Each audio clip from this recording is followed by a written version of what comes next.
이 아브라함 얘기가 조금 중요한 내용이 많아가지고 이렇게 하고요. 그 다음에 이제 좀 빨리 나갈 때 빨리 나가야 되는데.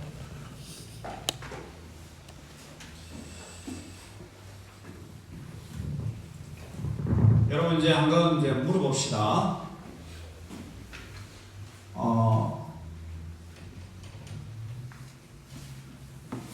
평등과 공정 또는 공평 차이가 뭐예요?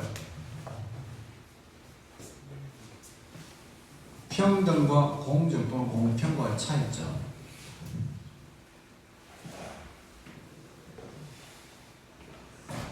알쏭달쏭. 여러분, 평등과 공정 또는 공평의 차이점 뭘까? 공정과 공평은 그 공의 안에서의 예. 뭔가 이게 좀 우리 굉장히 익숙하잖아요. 다 잘 알고. 근데 이 차이가 뭘까? 평등이라는 것은 나이, 연령, 상황, 형편에 따라서 모든 사람들이 일괄적으로 적용하는 거예요. 예. 국민에게 10만 원씩 주겠다 이렇게 했잖아요. 그러면 아이, 어른, 노년 할 것 없이 모든 사람이 10만 원 주는 게 평등이에요. 자, 그러면 공정과 공평은 뭐예요?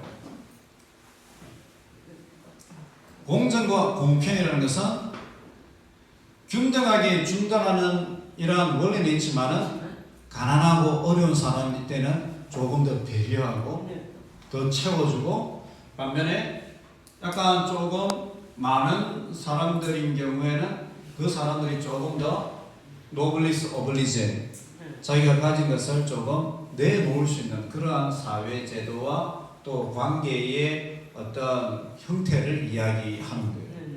그래서 평등과 공정, 공평이라는 다른 의미예요. 그죠?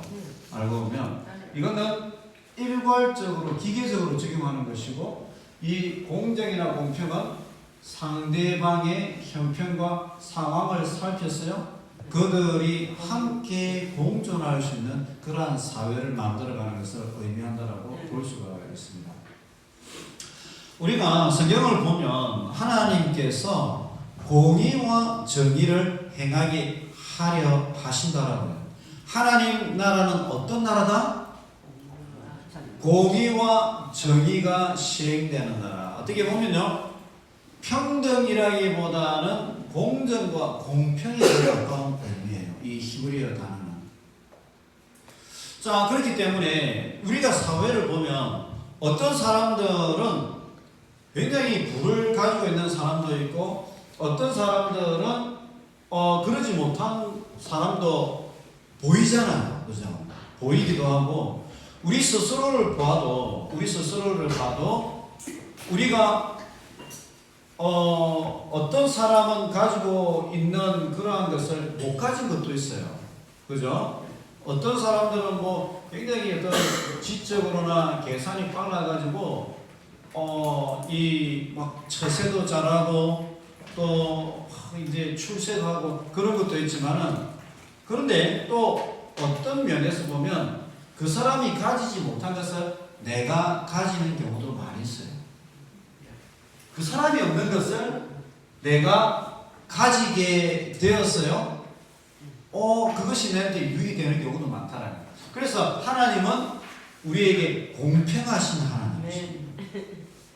하나님 우리를 공평하게 우리를 대해주시는 분이세요. 자, 그러면서 한 걸음 더 나가서 우리는 상대방을 대할 때, 사회를 대할 때에 상대방의 어떤 상황과 형편을 따라서 그를 대우해 줄 수 있는 그러한 성숙함이 필요한 거예요. 어떤 사람들, 어려움에 있는 사람들이 있다? 친구들이 있다? 그러면요, 조금 더 일반적으로 5개를 줘야 되지만 그 친구에는 10개를 줄 수 있는 게 이게 공평인 거예요. 이게 공평인 거예요. 뿐만 아니라 그 분야에 있어서 내가 좀 많이 가지고 있다? 그러면 그 사람은 받을 것을 생각하는 것이 아니라 내놓을 수 있는 그러한 성숙함을 가지는 것, 이것도 공평함의 차원인 거예요. 그것도 공평함의 차원인 거예요. 그렇기 때문에 우리 기독교인들뿐만 아니라 성숙한 하나님의 백성들은 무엇에 대하여서요? 익숙해져야 되느냐? 공평, 공정, 정의, 공의 이러한 개념에 있어서 굉장히 익숙해져야 되고 잘 알아야 돼요. 자, 그러면 이제 공의와 정의라는 이 단어는 구약 성경과 신약의 뼈대를 이루고 있거든요. 신구약 성경이 한 몇 번 등장할까요, 여러분? 몇 번 정도 등장할까요, 신구약 성경에? 몇 번? 한번 추측해 보세요. 몇 번 정도 등장하겠어요? 21번. 21번이요? 그게 너무 작은데? 예. 공의와 정의라는 단어가 유사한데 한 몇 번 등장했어요? 구약과 신약성의 토탈. 혹시 그 하나님께서 613개를 주셨는데 예. 거기 어떤 기준을 줄까요? 아니요. 아닙니다. 아닙니다. 더 많습니다. 공의와 정의가 구약 성경과 신약 성경 토탈 몇 번. 그래서 이제 공의라는 단어는 제데카라고 하고요. 제데카라고 하고 그 다음에 이제 정의라는 단어는 미셔파트라고 하거든요.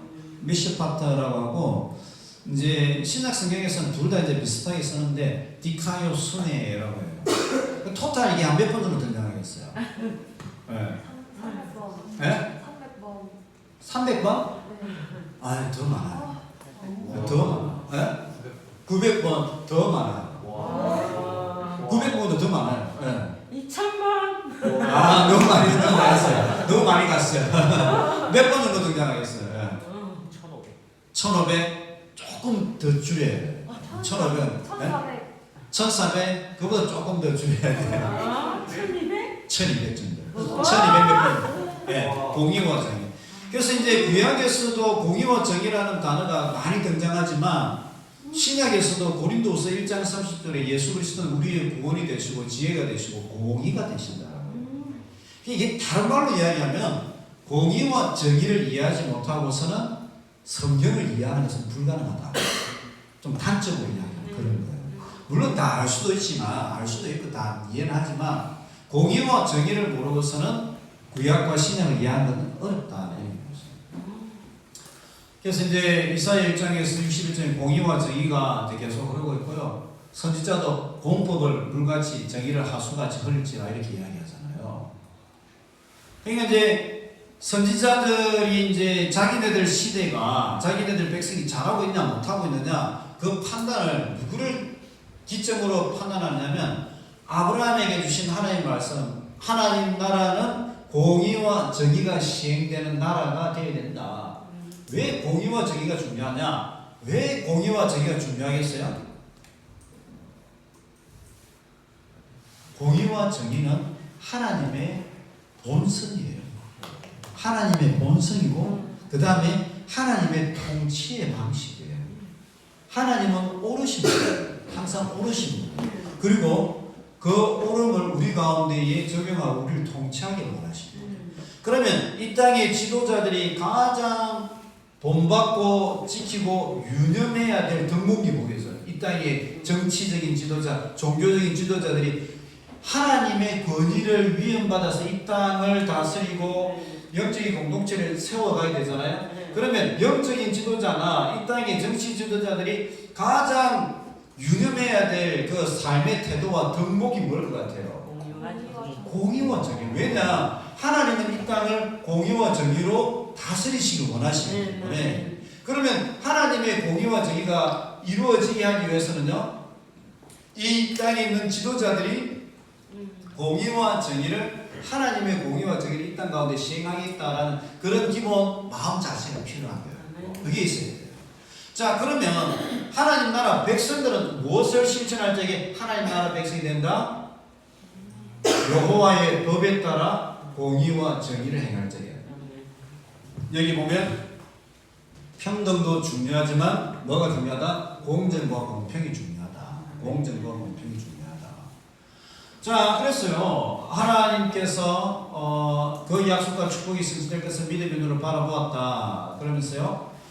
여러분 이제 마이클 샌델스라는 이제 하버드 대학교 교수가 정의란 무엇인가, 공의란 무엇인가 그 책을 썼어요.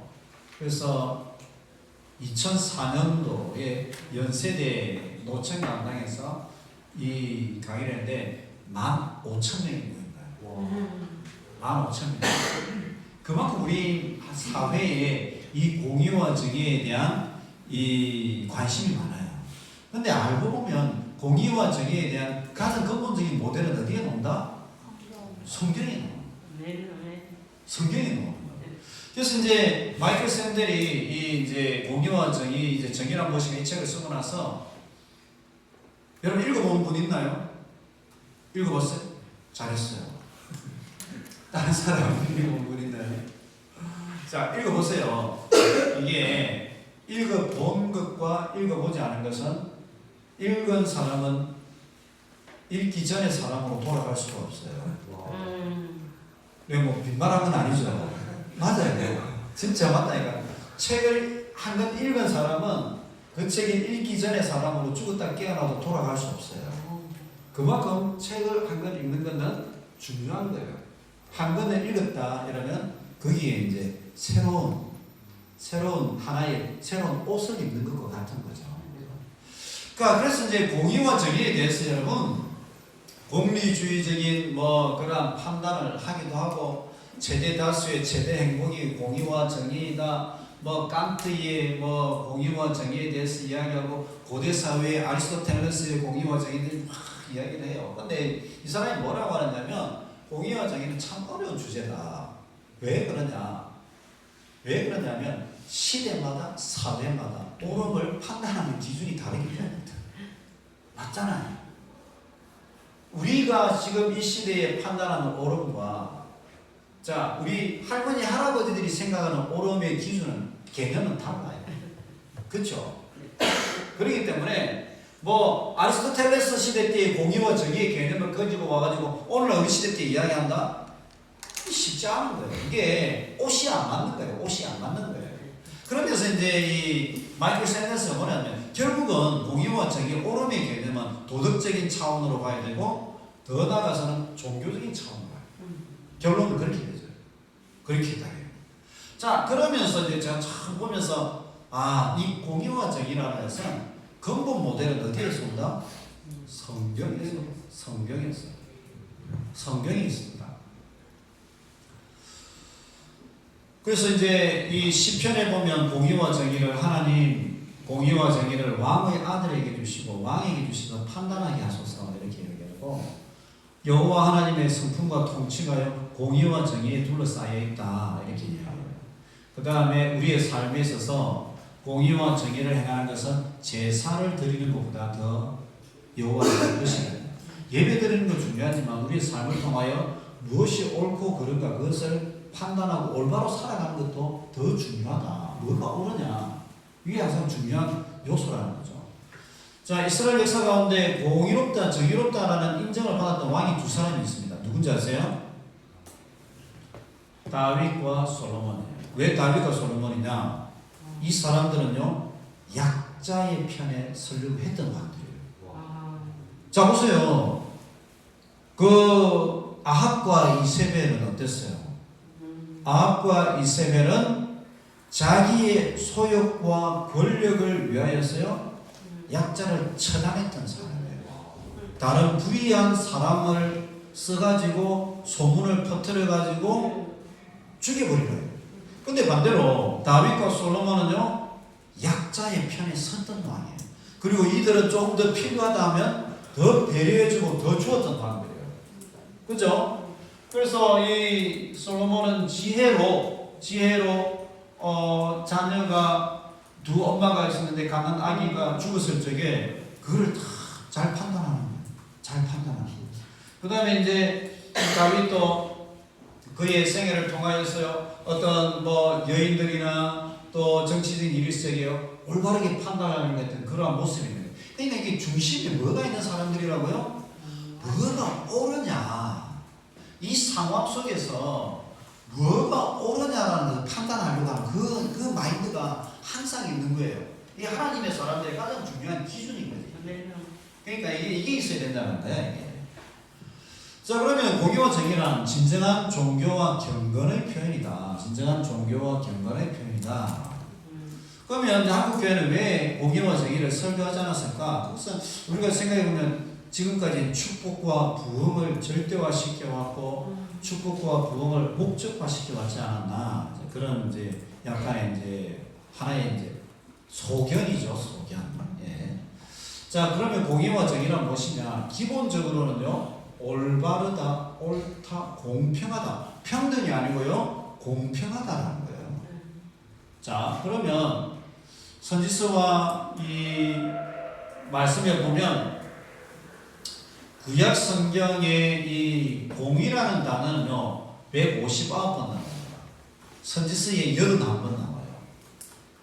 그 다음에 정의라는 단어는 구약 성경에 425번 나오고 선지서에 147번. 자, 그러면 구약에만 공의와 정의가 100 몇 번 나오죠? 지금 159번, 이게 공의가 159번, 그 다음에 정의가 425번, 한 600번 나오죠? 신약에 가면 600번 나오겠어요? 그 정도 나오는 거예요. 네, 그래도 이게 1200번 나와요. 자, 그러면 공의와 정의라는 것은 어떤 의미냐? 영적인 의미에서요, 깨끗하다, 옳다, 이걸 의미하는 거예요. 세 가지 의미가 있어요, 특별히. 영적인 의미에서 옳다, 즉, 죄사함을 받았다라고 할 때 이 사람은 의롭다라고 이야기해요.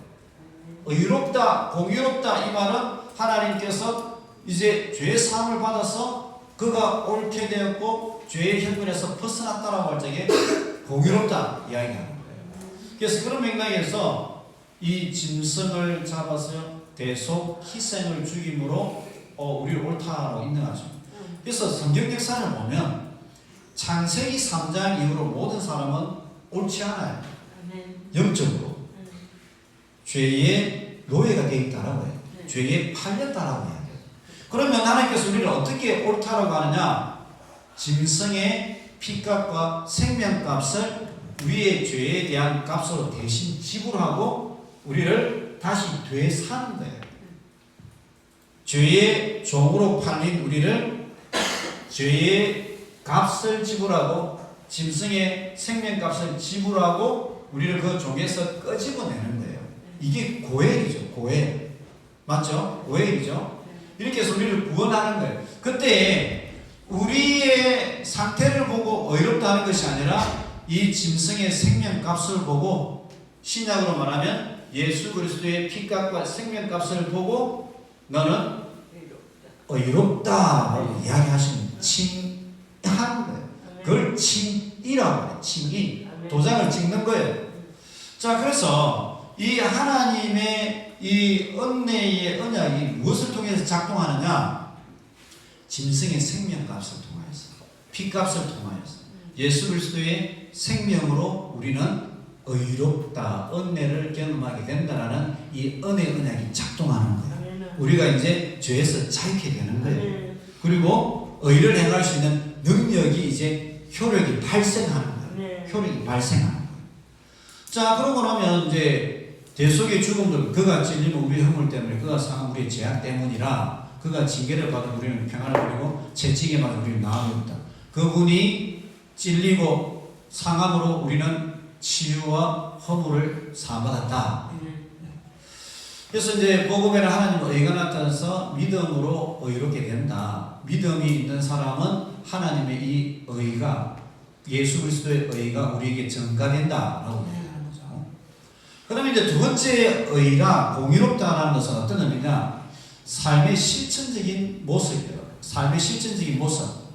공의는 우리가 삶의 다양한 삶 속에서, 다양한 삶의 모습 속에서 옳음을 실천하는 거예요. 옳은 삶을 살아내는 것. 자, 저 앞으로 돌려드릴게요. 자, 다시 찍으세요. 네. 자, 찍으세요. 그런데 제가 나중에 PPT 다 드릴게요. 오늘 저녁에 다 드릴게요. 고맙습니다. 걱정 안 하셔도 됩니다. 네. 네. 몇 명 학생이 내한테 찾아와가지고 PPT 안 준다고 그래가지고. 예. 자, 그래서 공의라는 것은 실천적인 옳은 삶을 살아가는 것을 의미하는 거예요. 그래서 안식일을 지키고 손을 금하여 악을 행하지 않고 여호와와 연합하고 여호와 이름을 사랑하고 언약의 말씀을 굳게 지키는 거. 이게 하나님 말씀의 언약의 말씀의 규례에 보면 뭐 해라라는 게 있잖아요. 안식일 지켜라. 그건 하는 거예요. 하지 말아라 하는 건 하지 않는 거. 이게 공의로운 모습인 거죠. 조금 더 구체적으로 가면 에스겔 18장 5절에 9절에 보면 사람이 만약 의로워서 정의와 공의를 따라 행한다. 이 사람은 산 위에서 재물을 먹지 않냐고, 우상 숭배하지 않냐고, 이웃의 아내를 더럽히지 않냐고, 사람을 학대하지 않냐고, 저당부를 돌려주고, 벗은 자에게 옷을 주고, 별일을 위해 꾸어주지 않냐고, 이자를 받지 않냐고, 죄를 짓지 않냐고, 이런 게 의로운 모습이라는 거예요. 우리가 생각해 볼 수 있는 것은, 그러면 이것이 죄를 짓지 않는 이 모습이 교육이나 훈련을 통해서 가능하냐? 교육이나 훈련을 받으면 우리가 의로운 삶을 살아갈 수 있느냐? 아니에요, 여러분. 교육이나 훈련받았다 해서 사람이 의롭게 되고 의를 실천할 수 있느냐? 결단코 그렇지 않아요. 제일 교육 많이 받은 사람, 제일 훈련 많이 받은 사람 어디에 가면 있느냐? 국회에 가면 있어요. 너무 크게 웃지 마요. 너무 크게 웃으면 안 돼요. 근데 이제 조심스러운 부분이 있긴 한데 이런 말하는 것도 굉장히 좀 조심스럽긴 한데 현실적으로 보면 다 우리가 절대적인 어떤 공의의 기준에서 볼 적에 다 공의를 행하느냐, 의로운 삶을 살아가느냐, 훈련받았던 사람, 교육 많이 받았던 사람이 절대적인 공의와 옳음을 행하느냐, 결단코 그렇지 않거든요. 모든 사람들은 무엇을 위해서 살아가냐? 보편적인 사람들은 자기의 이익을 위해서 살지 옳음을 위해서 살지 않아요. 맞나요? 네. 맞잖아요. 맞습니다. 그래서 아무리 훈련받고 교육받은 사람들도 뭐 좋은 지위에 있고 높은 자리에 있고 뭐 있다 하더라도 옳음을 행하는 것보다는 자기의 유익과 이익을 위해서 살지 옳음을 위해서 살잖아요. 그러면 누가 자기의 이 공의와 정의를 지킬 수 있느냐? 이 문제가 해결된 사람들이 가능해요. 이게 해결된 사람들이에요. 이게 있는 사람들이 가능해요. 죄사함과 영적인 죄에서의 어떤 죄악에서 노예에서 팔림에서 자유케 된 사람들만 가능한 거예요. 의를 행할 수 있는 능력이 우리에게 주어지는 거예요. 자, 그러면 이제 한 가지 더 이제 봅시다. 그러면 우리가 이제 질문해 봐야 될 게, 그러면 공의와 정의라는 게, 이제, 공의랑 정의랑 하나님의 말씀을 순종하며 의로운 삶을 실천하는 것을 의미하는 것. 흔히 말하기를 우리가 이제 말씀 순종하고, 보편적인 어떤 사회에서 보면 법 없이도 사는 사람들처럼 뭐 잘 사는 사람이면 그러면 공의롭다, 정의롭다 할 수 있지 않느냐 이렇게 이야기할 수 있잖아요. 그게 아니에요. 공의와 정의라는 것은요, 한 단계 더 의미가 있어요. 공의와 정의는요, 관계적인 의미가 있어요. 관계적인. 이 말이 무슨 말이냐면, 우리의 서로 간의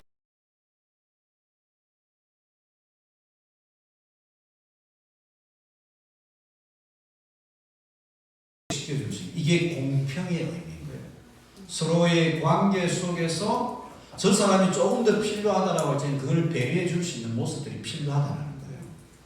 그래서 이제 우리가 모든 사람은 태어나면서 관계를 맺잖아요. 부모와 자식, 남편과 아내, 스승과 제자, 사장과 뭐 직원, 또 목사님과 성도 이런 관계가 있잖아요. 이런 관계 속에서 서로의 어떤 형편과 기대치와 가치를 이해하고 그것을 도와줄 수 있는 사람이 진짜 공평한 사람이다. 좀 더 나가서 우리가 운전하다 보면 일방통행이 있잖아요. 일방통행이 있는데 교차로에서 일방통행하면 어떻게 되겠어요? 사고가 나요. 물론 사고가 나는 것뿐만 아니라 죽는 거 아니에요. 죽잖아. 죽는 거야. 죽어. 근데 우리 많은 경우에 있어서 문제는 이렇게 하는데 인간관계에서 이게 안 된 사람이 많아. 인간관계에서는 이게 성숙함의 척도인데 인간관계에서는요 상대방의 처한 상황과 형편이 어떻다라는 것을 파악을 하고 그것을 배려해주고 평등이 아니라 공평하게 해줄 수 있고 그 사람의 형편이 이렇기 때문에 조금 더 배려해 줄 수 있는 그런 안목을 가진 사람이 드물다. 그리스도인들도 그렇지만 세상 속에서도 그렇게 하는 것은 쉽지 않은 거예요. 그런데 이걸 알고 그걸 할 수 있다면 그 사람은 굉장히 성숙한 사람이에요. 그 사람을 공의롭다, 정의롭다 하는 거예요. 자, 예를 들어서 남편과 아내의 관계가 있어요. 남편이 이제 싱글일 적에 회사를 다니다가 상사가 계속 갈고 엉뚱한 말도 안 되는 걸 계속 딴지를 걸어. 그래 열받아가지고 때려치우고 혼자 유럽 여행 갔다. 그럴 수 있죠. 그럴 수 없나요? 그럴 수 있죠. 근데 이제 보세요. 결혼을 했어. 자녀도 있어. 아기도 있어. 자, 그런데 뭐 일을 하다가 일이 잘 안 됐어. 일이 잘 안 돼가지고 혼자 아내한테 말도 안 하고 애들한테 이야기도 안 하고 혼자 배낭여행 유럽에 한 달 동안 갔다. 그 아버지가 여러분 보세요. 죄를 짓는 건 아니에요. 감옥 갈 일은 아니에요. 일반 통행인 거지. 혼자 갔다 이렇게 해보세요. 어떻게 되겠어요? 아버지가 자녀도 교육시켜야 되고 아내의 형편도 살펴야 되고 집안도 어떻게 돌아가는지 살펴야 되는데 난 모르겠어 하고 혼자 유럽 여행 가가지고 한두 달 이렇게 쉬다 왔다. 좀 모자라는 거지. 그렇지 않나요? 그러니까 자기는 힘들어. 자기는 힘든데 아내와 자녀와 가정의 형편을 볼 때에 이것을 꾹 참거나 또는 희생하거나 배려할 수 있으면요, 그 사람은 공유로운 사람이거든. 왜? 상대방의 상황과 형편을 따라서요, 자기가 한 걸음 더 나가서 수고해 줄 수 있는 그런 모습, 희생할 수 있는 이 모습을 가지는 거예요. 그리고 상대방의 형편을 돌보아주고 보호해주고 세워주는 이런 모습, 이게 공의의 모습이에요.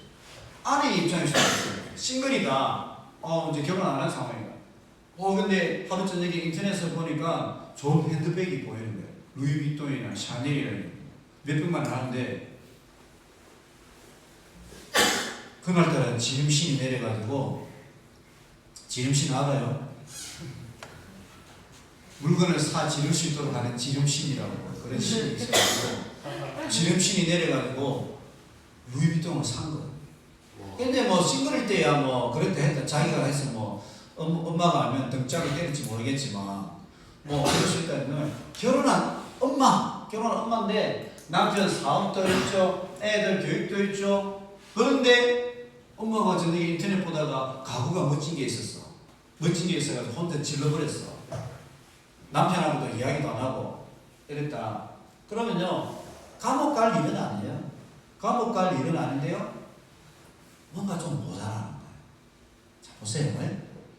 이것이 교회에서도 적용이 될 수 있어요. 성도가, 목회자가 상대방의 형편과 상황을 둘러볼 수 있는 그런 안목을 가지는 거예요. 가정에서뿐만 아니라 우리의 상황들 속에서 상대방의 입장이 어떤가, 형편이 어떤가, 이 관계 속에서의 기대와 가치가 어떤 것인가를 볼 수 있는 안목을 가지고 그것을 위하여서 때로는 수고스럽고 힘들지만 조금 더 희생하거나 조금 더 인내하거나 조금 더 사랑하는 모습을 보여줄 수 있다. 그 사람이 공유로운 사람입니다. 그게 공의의 모습입니다. 근데 이제 이게 세상 속에서는 이게 작동이 안 되겠죠. 세상의 법률에서는 뭐 변호사와 또 검사 사이에서 이게 적용이 되고 그러면 안 돼요. 이거는 공의와 정의의 원형을 보여줘요. 원형을 보여줘요. 자, 그러면 우리가 한번 더 이제 질문해 봐야 될 것은, 여러분 그렇다면 나의 기대치가 중요하냐, 상대방의 기대치가 중요하냐, 뭐가 중요하겠어요? 둘 다 중요합니다. 어르신들 둘 다 중요합니다. 근데 약간의 무게 중심을 좀 준다면, 시소를 준다면, 공유로운 사람은요, 조금 더 때로는 상대방의 가치와 기대치를 고려할 수 있는 사람이 공유로운 사람.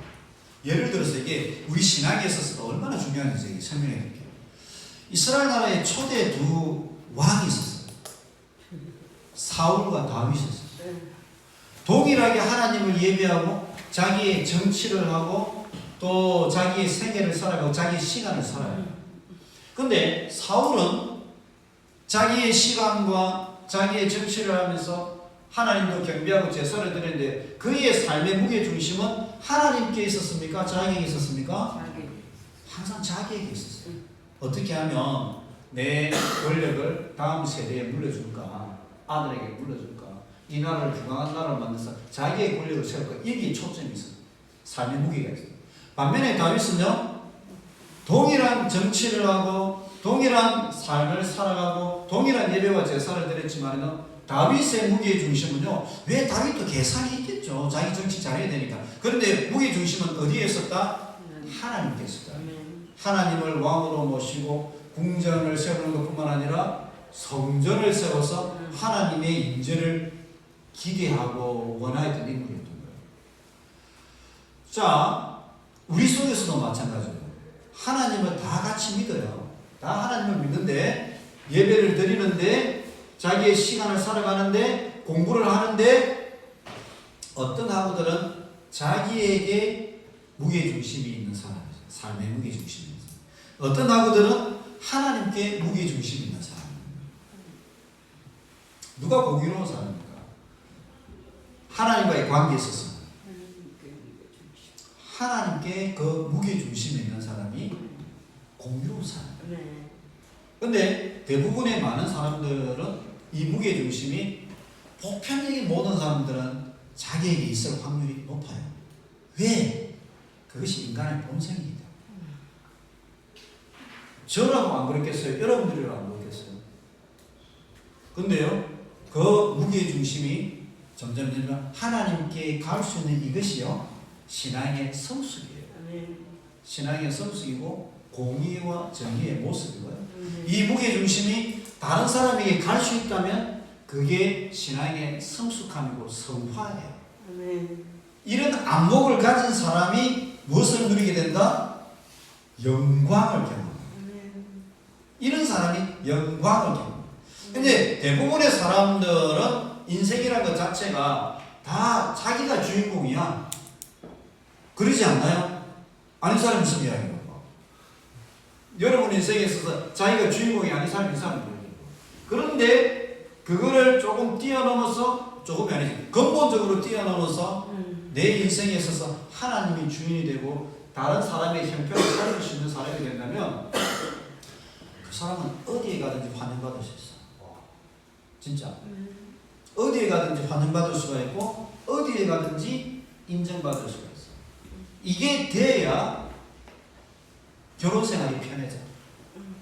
네, 단정지어 이야기할 수 있는데 남성이든 여성이든 이게 되어야 결혼 생활이 편해져. 결혼이 유지가 돼. 나도 이제 보니까 나도 결혼하고 나서 3년 동안은 정말 행복했어요. 3년 동안 정말 행복해서 이 말은 무슨 말이냐면 아내가 힘들었단 말이에요. 왜? 내 중심이었으니까. 근데 가족 관계가요 힘들어져요. 그렇게 살면. 아, 얘한테 돌아보니까 나 혼자만 좋았던 그 삶이었다. 상황을 보는 안목이 없었다고. 그 이제 지금은 이제 한 20년 돼서 이제 돼갈 때 이제는 좀 굉장히 급전환이 많이 일어나게 됐죠. 아내와 대화를 나누거나 또 때로는 티격태격 하면서요, 이게 이제 교정이 되는 거예요. 다행이에요. 다행이에요. 여러분, 이런 안목들이 여러분 나이 때 되면 더 좋아. 여러분 나이 때 되면 더 좋아. 이것이 상대방의 안목과 상대방의 관점에서 나도 힘들어. 그런데 상대방이 더 힘들 것 같으니까 그것을 좀 배려해 줄 수 있는 모습을 가지고, 이게 공이라니까. 이게 마치 이런 거지. 막 피곤하고 힘들어서 들어갔는데 아내가 쓰레기 좀 버려주세요. 또는 청소 좀 해주세요. 이렇게 물어보잖아. 그러면 그 들었던 말이 가슴으로 와서 행동하는데 바로 적극 알겠다, 알겠어요 이렇게 하면서 한다면 굉장히 그는 이제 성숙해지는 거지. 근데 이제 아내가 이제 화장실 청소 좀 우리 이제 지난번에 했고 이제 한번 좀 해야 안 되겠냐면 화장실 청소 들었는데 그 말이 가슴까지 와서 행동을 하는데 2주 3주일이 걸리는 거야. 2주 3주일이 걸려봐봐. 이게 쉽지가 않은 거야. 이게 아직도 이게 이제 아는 것과 실천하는 건 다른 거예요. 그러니까 여러분도 마찬가지예요. 여러분도 아는 것과 실천하는 게 다른 건데 이 공의와 정의라는 이것은 여러분이 어디에 있든지 유념해야 되는 것이고요. 여기에 대해서요. 정말 깨어있는 민감함을 가져야 돼요. 이걸 가지면 여러분은 성숙한 사람이 될 수 있고요. 하나님 마음에 합한 사람이 될 수 있고요. 영광을 가진 사람이 될 수 있어요.